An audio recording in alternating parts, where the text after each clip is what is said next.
Hello, everyone. Thank you for being here. My name is Stephen Bunt. When I was younger, I used to love reading science fiction novels. They were my favorite type of book. I loved reading about what the future could be like and what humanity could achieve if we just realized our full potential. There was one common theme throughout most of these books, and that theme was science, technology, and what humans could do if we let science and technology lead the way. More specifically, most of these books had humans with abundant free time because robots and machines did all the necessary work. Humans didn't have to worry about food, didn't have to worry about the necessities because technology led the way. So, as a child, I used to wonder about that a lot and what science in the future would look like. As an adult, I wonder too. Have you ever been on your way to work, driving into work? It's a job you're not terribly fond of. It's not your dream career, but you do it to make ends meet, right? You're on your way to work and you see the lottery sign by the side of the road, and your mind starts to wander. You start to think, wow, what would I do? What would you do if you won that $1 million, right? What would your life be like if you didn't have to worry about money?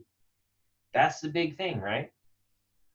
Studies have shown that money has a significant effect on happiness up until around $80,000. Basically, at the point that you can keep the bill collectors at bay, money will actually make you happier.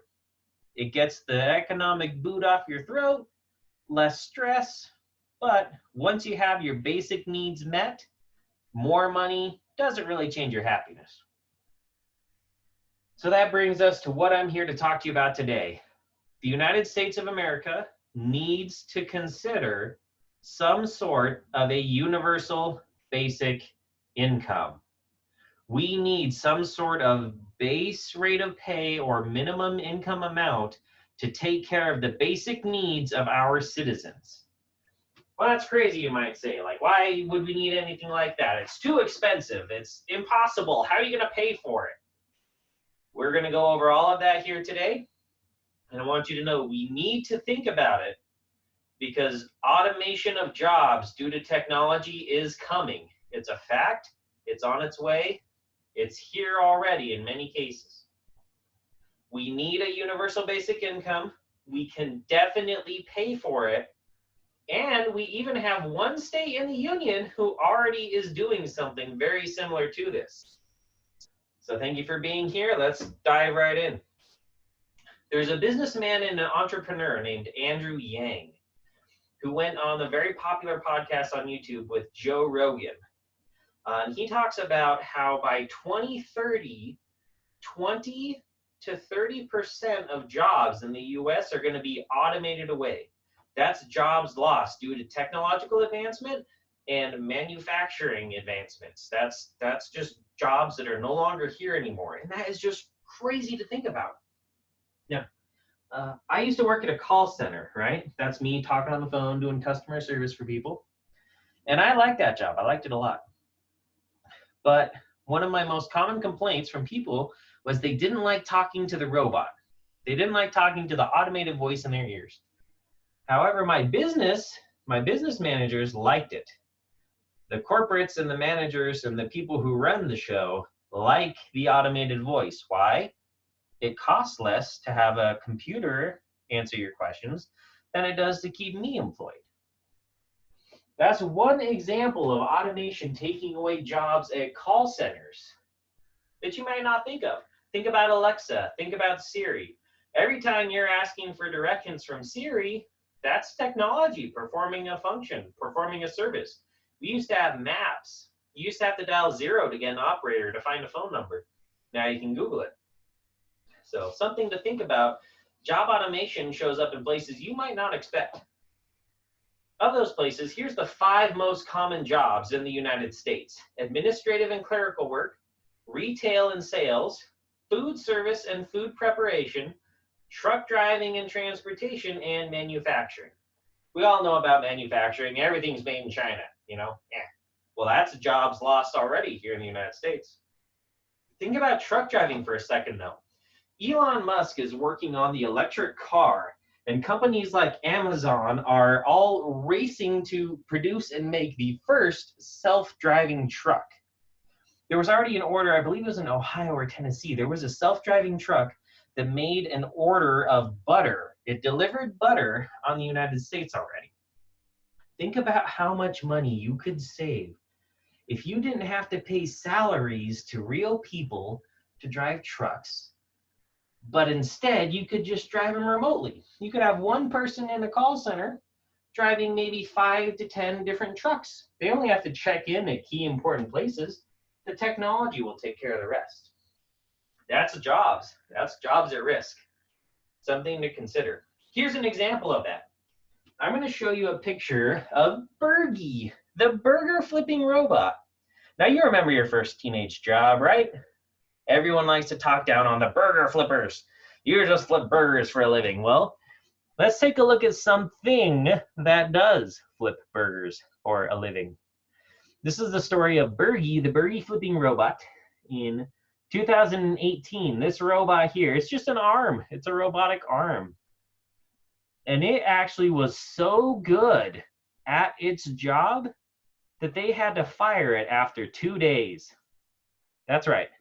That burger flipping robot had a job for 2 days. You want to know why? Oh, the robot sucked. The robot was no good. No. It's human coworkers could not keep up. The humans could not make burger patties fast enough to keep the robot going. So think about that. Technology was so good that even flipping burgers was so good that they had to fire the robot. That won't last for long. They're going to find a way to make the humans better or make a burger preparation robot. Something to think about. Now, some naysayers will say, well, Stephen, this is the way history works. Technology comes, new jobs come. There's new jobs. The old people, they have to make do. They have to find something else to do. What about the wheelwrights? You know, we used to have horse-drawn carriages, and there used to be people to make the wheels. What happened to them? They just found new jobs. That's how everyone will be.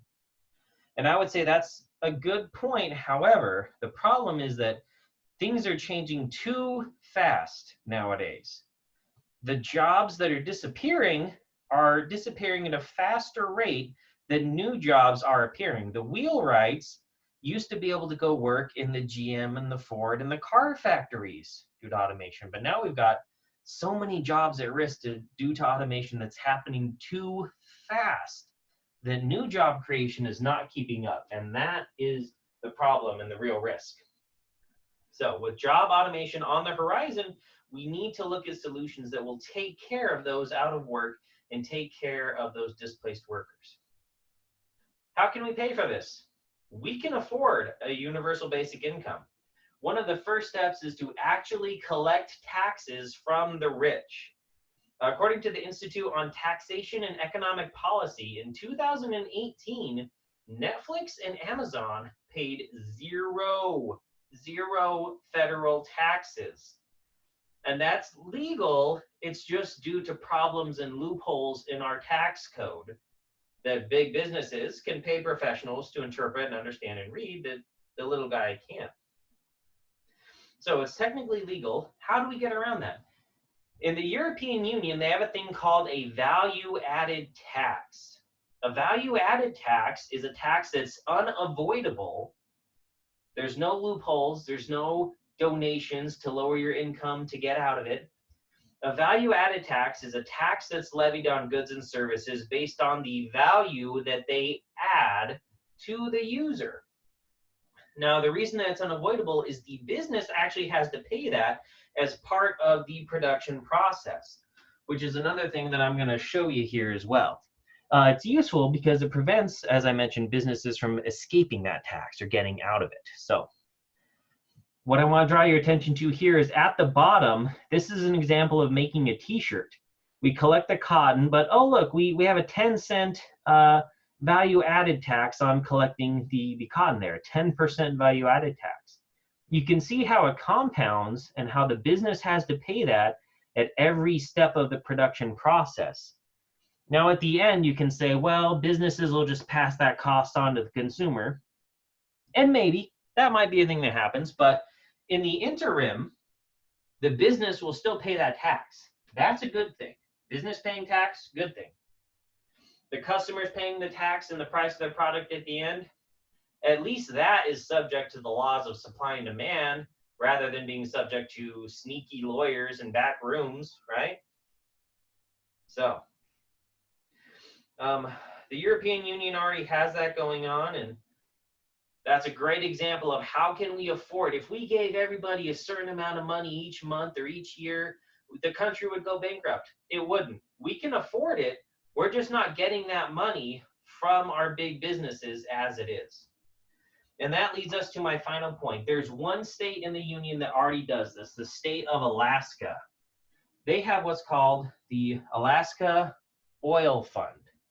And what that is, every resident of Alaska gets a yearly payment from this fund that they have set up that collects profits from oil companies. The Alaska Permanent Dividend Fund was set up by the state of Alaska, and it takes 25% of the profits from oil companies. It was established back in 1976 by a Republican legislature, usually considered to be anti-tax, and it has yet to be repealed. It's very popular by its citizens.